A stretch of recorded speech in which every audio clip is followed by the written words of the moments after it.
Les agrégats de la comptabilité nationale. Le plus important agrégat, c'est le PIB. Mais d'abord, quels sont les principaux agrégats de la comptabilité nationale? Les agrégats sont des indicateurs synthétiques qui mesurent le résultat de l'activité économique de l'ensemble de l'économie. Et il y a 4 catégories d'agrégats. Agrégat de production, agrégat de revenus, agrégat de dépenses et agrégat d'épargne. Agrégat de production. Le plus important, je l'ai déjà mentionné, c'est le PIB. Le PIB, c'est la quantité de richesse créée sur une année par les unités de production résidentes sur le territoire économique d'un pays. Comment mesurer le PIB, l'analyser ou le définir? Il y a bien sûr 3 approches. Le PIB peut être analysé donc, sous 3 angles, par la production, par les revenus ou par la demande ou la dépense. Le calcul du PIB à partir de la valeur ajoutée s'appelle l'optique production. Le PIB est ainsi la somme des valeurs ajoutées brutes des différents secteurs institutionnels, augmenter des impôts, moins les subventions sur les produits. Le PIB au prix du marché représente donc le résultat final de l'activité de production des unités productrices résidentes. Une précision, le PIB est calculé au prix du marché, mais la somme des valeurs ajoutées est déterminée au prix de base. C'est la raison pour laquelle, pour passer au prix du marché, il faut ajouter au prix de base les impôts nets de subvention sur les produits. Il y a 2 autres manières de calculer le PIB, l'approche revenu et l'approche dépenses. L'approche revenu. La richesse créée est ensuite distribuée. Le PIB correspond alors à la rémunération salariés, les salariés bien sûr, plus les excédents bruts d'exploitation dégagés par les entreprises, plus le revenu mixte, augmenté du montant total des impôts sur la production et les importations perçues par l'État, moins les subventions. L'optique revenu met en évidence la répartition de la richesse produite entre les salariés, les entreprises et l'État. Remarque, l'excédent brut d'exploitation et le revenu mixte représentent la part de la valeur ajoutée qui revient aux entreprises. Pour l'excédent brut d'exploitation, on trouve les intérêts pour les prêteurs, les dividendes pour les associés, le loyer de la terre, etc. Le terme revenu mixte s'applique aux entreprises individuelles et dans ce cas, ce revenu mixte représente à la fois le capital, rémunère à la fois le capital et le travail du producteur. La richesse distribuée est ensuite dépensée. C'est l'approche dépense ou l'approche demande. Le PIB correspond alors à la partie de la production destinée aux emplois finaux, c'est-à-dire tous les emplois sauf la consommation intermédiaire. Le PIB est égal donc à la consommation finale, plus la formation brute du capital fixe, plus la variation de stock, plus les exportations de biens et services, moins les importations de biens et services. L'optique dépense met en relief les utilisations possibles de la richesse produite dans la consommation, dans la constitution de stock, dans la constitution des stocks, dans l'investissement, dans les exportations nettes des marchandises, des biens et des services. Conclusion, quelle que soit la méthode utilisée, on peut toujours obtenir le même résultat. Le PIB correspond à la somme des valeurs ajoutées brutes, qui est égale à la somme des rémunérations, laquelle est égale à la somme des dépenses. Les 3 optiques sont équivalentes. Le PIB obtenu par 3 optiques, 3 approches, est appelé le PIB au prix du marché. Les agrégats de revenus. Il y a généralement deux grands agrégats, le revenu national brut et le revenu national brut disponible. Le revenu national mesure le revenu que les résidents tirent de l'activité des unités de production résidentes ou non. Le revenu national brut est égal au PIB plus le revenu primaire reçu du reste du monde par des unités résidentes, moins le revenu primaire versé au reste du monde, c'est-à-dire payé par les résidents à des unités non résidentes.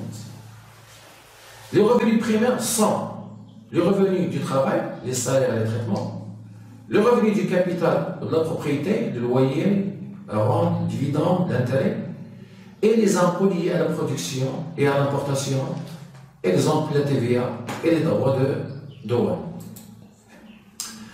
Le PIB est remplacé par un autre agrégat appelé revenu national brut disponible.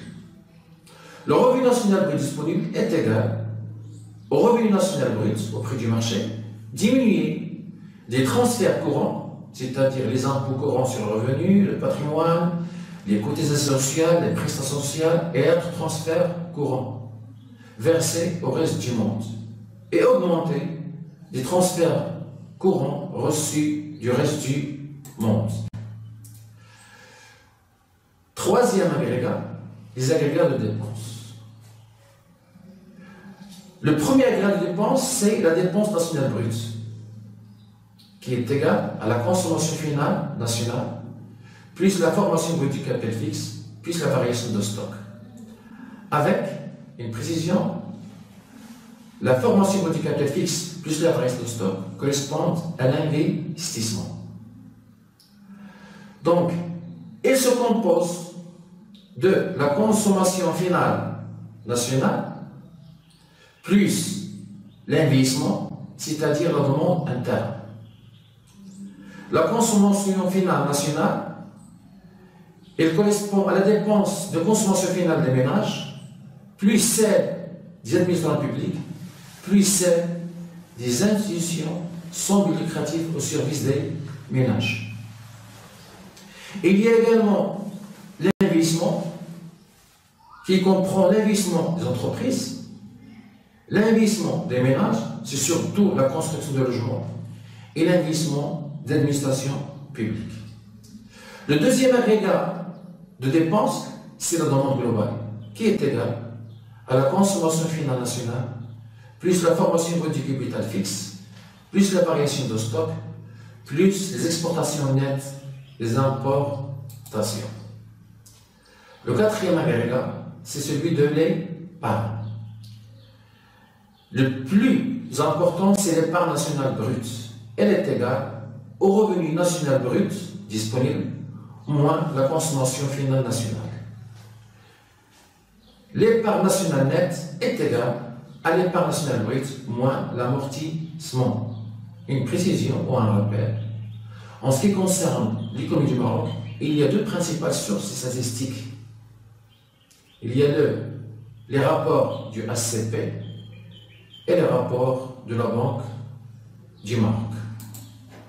Équations qui définissent les différents agrégats, le PIB, le PNB, le PNN, le revenu national disponible brut, la dépense intérieure brute. Donc, il permet de les définir. Ce qu'il faut, normalement, ce qui est nécessaire d'abord, c'est de comprendre, donc agrégat par agrégat, et également comprendre leur signification et comprendre la différence entre les différents agrégats et à quoi sert chaque agrégat.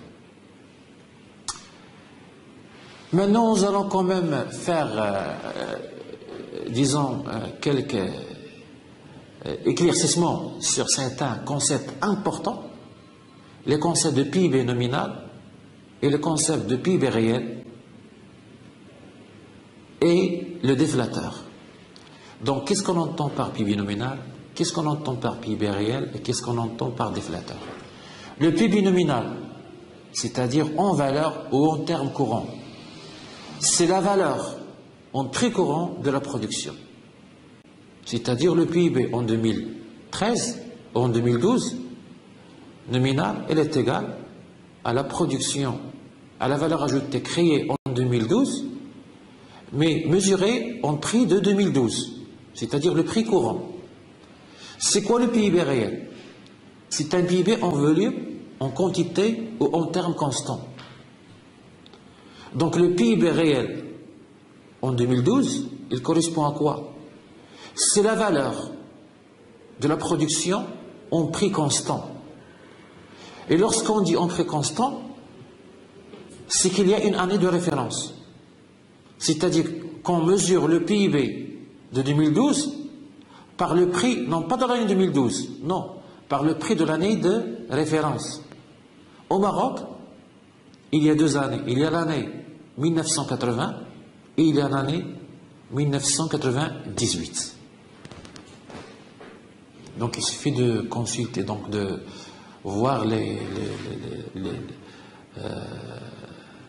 publications ou les rapports de la Banque du Maroc ou les rapports, les publications du Haut Commissariat au Plan pour mieux comprendre la différence entre ces deux agrégats, surtout dans le cas marocain.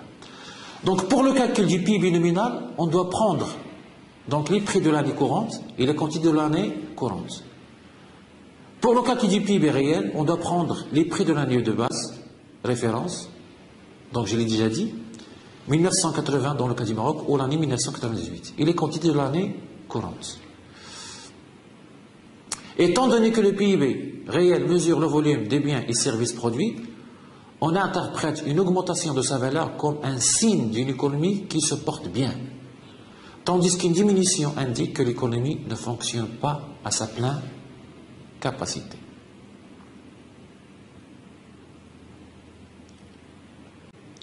Quel est l'intérêt du calcul du PIB? Le PIB permet de calculer le taux de croissance économique d'une nation. C'est-à-dire le PIB réel en période T, le taux de croissance économique en période T est égal au PIB réel en période T moins le PIB réel en période T moins 1 sur le PIB réel de la période T moins 1, le tout fois 100. Donc c'est ça ce qu'on appelle le taux de croissance de l'année, la croissance économique de l'année T.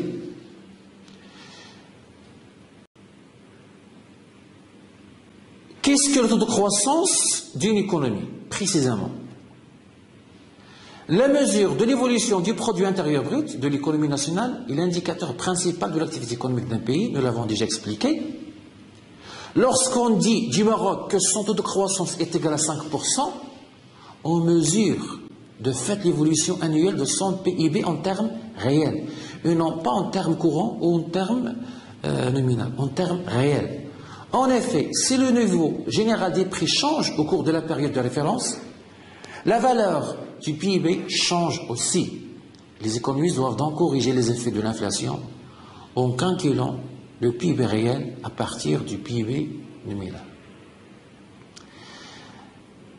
Le taux de croissance économique d'une économie sert d'indicateur macroéconomique de l'activité économique du pays en question, contrairement au PIB par habitant qui sert d'indicateur du niveau de vie. Le taux de variation du PIB d'une année sur l'autre sert à mesurer la croissance économique d'une nation et à la comparer avec d'autres, ce qui permet de prévoir les conséquences d'une croissance plus ou moins importante, voire d'une stagnation. Mais il n'y a pas que des avantages, il y a également des limites. Le PIB est un indicateur quand même imparfait. Pourquoi? Parce que le PIB, il sous-estime la production. Il ne tient pas compte de l'économie informelle. Donc c'est une économie qui n'est pas comptabilisée. Le PIB est centré sur la production et la consommation marchande et monétaire.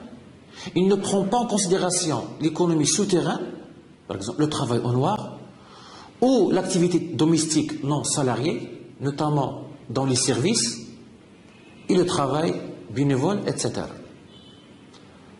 Autre critique de taille, le PIB ne rend pas bien compte du respect d'un développement durable. Il ne tient pas compte des externalités négatives engendrées par la création de la richesse.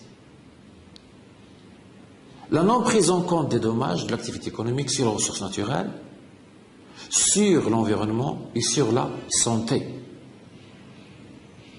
Les catastrophes naturelles ou humaines qui se traduisent par des destructions environnementales ne sont pas comptabilisées également par le PIB comme des catastrophes, mais comme des apports de richesse, puisqu'il prend en compte le financement des reconstructions qui leur succèdent.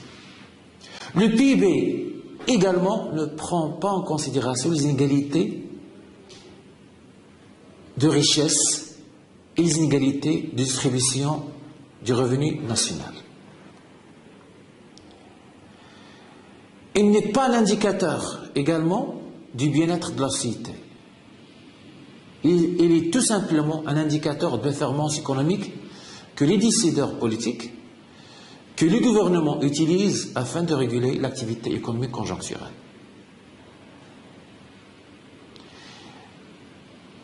Les nouveaux indicateurs de richesse nationale aujourd'hui, la tendance est de plus en plus forte à se diriger vers de nouveaux indicateurs, tels que le PIB vert, qui tient compte des effets sur l'environnement, ou de l'IDH, l'indice de développement humain, qui tente d'appréhender le bien-être social. Également, cet indicateur, combinant l'espérance de vie d'une population, le niveau d'alphabétisation, le niveau du savoir et le PNB par habitant. Le déflateur. Le déflateur, c'est un indice implicite des prix du PIB. Il mesure le niveau général des prix de toute la production. Elle est égale au PIB nominal, ce que nous avons défini tout à l'heure, sur le PIB réel fois 100.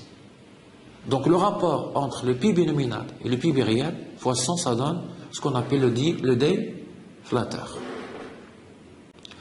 Il y a également d'autres concepts importants, comme ce qu'on appelle l'indice des prix à la consommation. L'indice des prix à la consommation mesure l'évolution du coût de la vie dans le temps. Lorsque l'indice des prix augmente, les gens ont besoin de dépenser plus pour maintenir le même niveau de consommation. Dans ce cas-là, le niveau moyen des prix augmente et il y a inflation. C'est quoi l'inflation? L'inflation, c'est un processus par lequel le niveau moyen des prix augmente ou la valeur de la monnaie diminue. L'inflation est un des indicateurs importants en macroéconomie. Comment on calcule le taux d'inflation? Le taux d'inflation est le taux de la croissance ou de croissance du niveau général des prix. Par exemple, l'inflation est de 2% en 2012. Cela veut dire que les prix ils ont augmenté de 2011 à 2012 de 2%. Donc le taux d'inflation et le taux de croissance du niveau général des prix entre généralement 2 années. Normalement, ce taux est mesuré sur 12 mois. Le taux d'inflation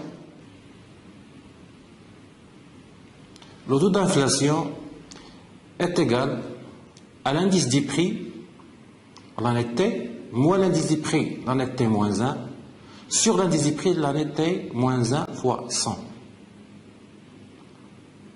Le taux d'inflation pour l'année, par exemple, l'année 2012, est égal à l'indice des prix de l'année 2012 moins l'indice prix de l'année 2011 sur l'indice prix de l'année 2011 fois 100. Ainsi prend fin ce troisième grand chapitre et je pense que nous avons examiné et développé tous les concepts, toutes les notions nécessaires pour répondre à la question ou aux deux questions: qu'est-ce qu'un circuit macroéconomique et comment mesure-t-on l'activité économique du